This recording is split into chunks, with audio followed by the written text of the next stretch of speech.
Lulusan pendidikan bahasa Inggris, haruskah menjadi guru? Mari kita simak penuturan alumni pendidikan bahasa Inggris Universitas PGRI Adibuana Surabaya. Assalamualaikum warahmatullahi wabarakatuh. Saya Ria Tanjung Pura, masuk IKIP PGRI Surabaya. Ketika itu namanya IKIP PGRI Surabaya tahun 1991. Saya ambil fakultas FPBS dan ambil jurusan bahasa Inggris. Kenapa saya memilih IKIP? Eyang saya yang mengarahkan saya mengambil bahasa Inggris. Kenapa? Karena menurut beliau tamatan bahasa Inggris tidak harus menjadi seorang guru, dan sampai sekarang itu saya pegang, dan alhamdulillah saya juga bekerja tidak menjadi guru. Walaupun saat kuliah di semester 3 dan 4 saya sempat mengajar di beberapa tempat kursus dan sempat mengajar private juga, bahkan saya juga pernah nyambil jadi waitress waktu itu. Saya kenapa ngambil waitress? Karena banyak pengunjungnya berbahasa Inggris. Kebetulan anak-anak didik saya waktu saya jadi waitress itu rata-rata orang-orang tua, ya orang-orang tua yang mau belajar bahasa Indonesia tapi menggunakan bahasa Inggris. Nah, di situ saya belajar bahasa Inggris. Saya akhirnya ambil kuliah malam karena pagi saya harus bekerja.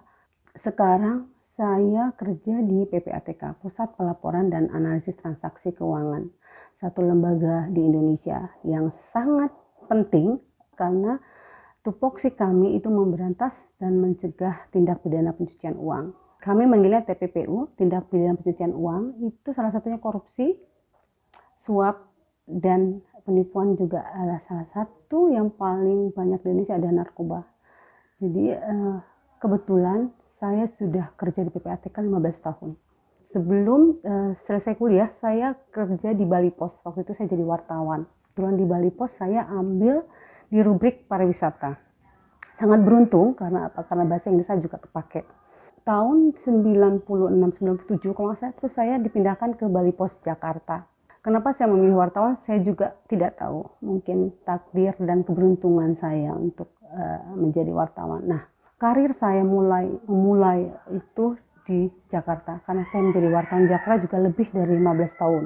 Saya pindah-pindah ke pariwisata, ke ekonomi, ke entertainment, ke politik, ke olahraga. Di situ saya banyak bergaul. Ini buat teman-teman Universitas Adibuana. Jadi kita belajar itu tidak hanya di kampus, tapi banyak pelajaran yang kita pelajari dari luar. Itu yang saya dapatkan selama saya kuliah dan selama saya bekerja. Saat saya menjadi wartawan, saya 15 tahun, teman dekat saya itu dari wartawan luar negeri. Kebetulan saya juga di Jakarta itu banyak sekali saya bekerja di beberapa tempat. Saya pernah di Bali Post, saya pernah di Jakarta Jawa Post, saya pernah di Quick Financial TV, saya pernah jadi wartawan radio juga, itu di Smart FM, di Pas FM. Terakhir saya di Smart, setelah itu pindah ke PPATK. Kenapa saya bisa di PPATK? Karena saat itu di PPATK butuh seorang PR, Public Relation, karena hasil output kerja PPATK itu tidak semua diketahui oleh publik. Jadi dia butuh seorang wartawan yang bisa menjadi moderator penengah antara PPATK dan teman-teman media. Nah, saat itulah saya masuk dengan tes yang juga tidak gampang. Karena saya diminta presentasi soal PPATK selama 30 menit in English. Oke, saya lalui itu dan alhamdulillah saya juga beruntung sehingga sampai sekarang saya ada di PPATK. Saya bekerja di PPATK di Direktorat Kerjasama dan Humas di Public Relation. Nah, waktu itu kita kantornya di Bank Indonesia. Sekarang kantor saya di Juanda. Jalan Juanda itu di seberangnya istana, masuk ring 1. Bercita-cita dulu saya saat menjadi wartawan, saya pengen sekali bekerja di Jalan Tamrin. Alhamdulillah terpenuhi. Waktu itu Bank Indonesia kan di Jalan Tamrin. Dan alhamdulillah juga saya punya cita-cita pengen bekerja di dekat seputaran istana. Dan alhamdulillah sampai sekarang saya bekerja di istana. So, if you dream it, you can do it. Itu yang harus teman-teman ingat. Nah, untuk teman-teman ketahui kenapa keberuntungan itu datang ke saya. Sampai saya pada saat ini itu juga penuh perjuangan, tidak mudah. Jadi kalau kita bekerja dari nol, kita telaten, kita teliti, kita disiplin, terus terang saya sangat disiplin sampai sekarang, itu memang yang harus kita pegang.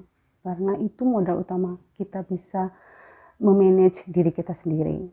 Terakhir ke Surabaya itu sekitar 2 tahun yang lalu ketika teman-teman mengadakan reuni. Kebetulan saat di IKIP saya ambil ekstrakurikuler jadi menwa. Jadi teman-teman menwa itu mengadakan reuni. Nah, disitulah saya ke kampus Menanggal yang sudah lama saya tidak lihat. Kita juga ikut upacara waktu itu di kampus Menanggal.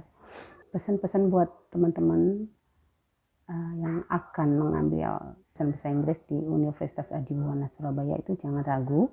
Itu saja yang bisa saya sampaikan. Mudah-mudahan pengalaman saya bisa menjadi pemicu teman-teman yang akan masuk ataupun yang akan memilih Universitas Adibuwana dan jurusan bahasa Inggris terutama. Nah, itu saja. Mudah-mudahan berguna. Assalamualaikum warahmatullahi wabarakatuh.